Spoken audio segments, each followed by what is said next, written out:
भारत का राष्ट्रीय पंचांग एक वैज्ञानिक पंचांग है। प्रतिदिन प्रातःकाल सूर्योदय और संध्या में सूर्यास्त होता है। सूर्य की यह एक आभासीय गति है जो पूर्व से पश्चिम होती दिखती है, जो कि प्रत्यक्षतः सूर्य की नहीं अपितु पृथ्वी के भ्रमण के कारण से दिखती है। सूर्य की इस गति के कारण सभी सजीव प्राणियों के दैनंदिन जीवन में परिवर्तन होते हैं और यह स्पष्ट है कि अनादिकाल से ही मनुष्य की कालगणना में सूर्य का विचार महत्वपूर्ण रहा है। वस्तुतः पृथ्वी अपनी धुरी पर घूमती है, इसीलिए दिन और रात बनते हैं। घूमती हुई पृथ्वी का जो भाग सूर्य के सम्मुख आता है वहां दिन होता है और जो भाग सूरज से छिपा रहता है वहां रात होती है। इसके साथ ही पृथ्वी एक दीर्घ वृत्ताकार मार्ग पर सूर्य के चारों ओर परिक्रमा करती है और ऐसा सूर्य और पृथ्वी के बीच गुरुत्वाकर्षण के कारण होता है। इस दीर्घ वृत्त का एक चक्र पूरा करने के लिए पृथ्वी को लगभग 365 दिन लगते हैं। इतने लंबे अंतराल की गणना मनुष्य ने कैसे की? इसका सरल उत्तर है रात के आकाश को देखकर। हम भी यदि आकाश का निरीक्षण करें तो देख सकते हैं कि प्रति संध्या पूर्व से उगने वाले नक्षत्र अलग अलग होते हैं और उनमें से अधिकांश की स्थिति एक दूसरे की तुलना में नहीं बदलती। वास्तव में सूर्य, चंद्रमा और मंगल, बुध, गुरु, शुक्र, शनि तथा ध्रुव तारे को छोड़ दें तो अन्य किसी भी तारा समूह की आपसी स्थिति नहीं बदलती। उनके छोटे छोटे समूह आपस में कुछ विशिष्ट आकार बनाते हैं जिनके आधार पर उस समूह को पहचाना जा सकता है। हमारे ऋषि मुनियों ने आकाश में पूर्व की ओर से एक के बाद एक उदित होने वाले ऐसे 27 समूहों को पहचानकर प्रत्येक का नाम निश्चित किया, जिन्हें नक्षत्र कहते हैं। गणित और खगोल विज्ञान में पारंगत हमारे आचार्यों ने हजारों लाखों वर्ष पहले अपने अध्ययन में पाया कि सूर्य को एक नक्षत्र से आरंभ कर घूमते हुए वापस उसी नक्षत्र में लौटने के लिए लगभग 365 दिन लगते हैं और इस समय अंतराल का नाम पड़ा संवत्सर।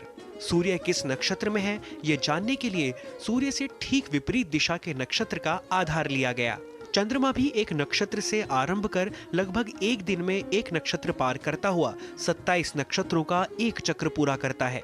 चंद्रमा को अपना एक चक्र पूरा करके उसी नक्षत्र में लौटने के लिए लगभग 29.5 दिन लगते हैं। इन दिनों में चंद्रमा की कला का आकार भी बढ़ता घटता है, अतः उसे देखकर ही जन सामान्य को तिथि ज्ञात हो जाती है। इन तिथियों को प्रतिपदा, द्वितीया इत्यादि, पूर्णिमा अथवा अमावस्या तक और पूरे पखवाड़े को शुक्ल एवं कृष्ण पक्ष का नाम दिया गया है।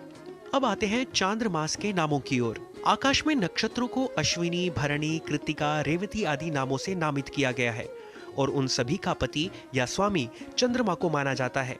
एक यजुर्वेदिक मंत्र में वर्णन मिलता है, चंद्रमा मनसो जातश्चक्षुः सूर्यो अजायत, अर्थात सूर्य के तेज से ही चंद्रमा का तेज उत्पन्न हुआ है।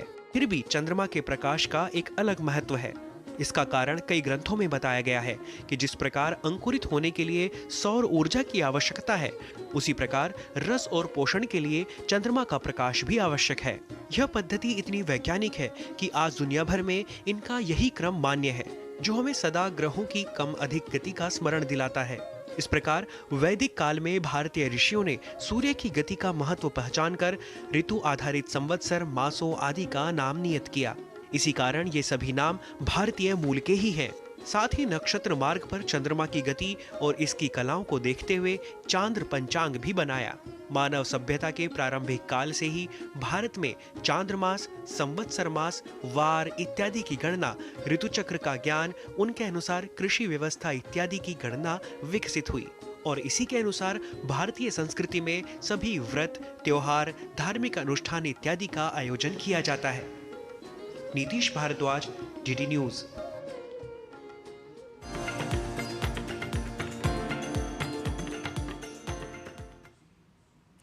हमारे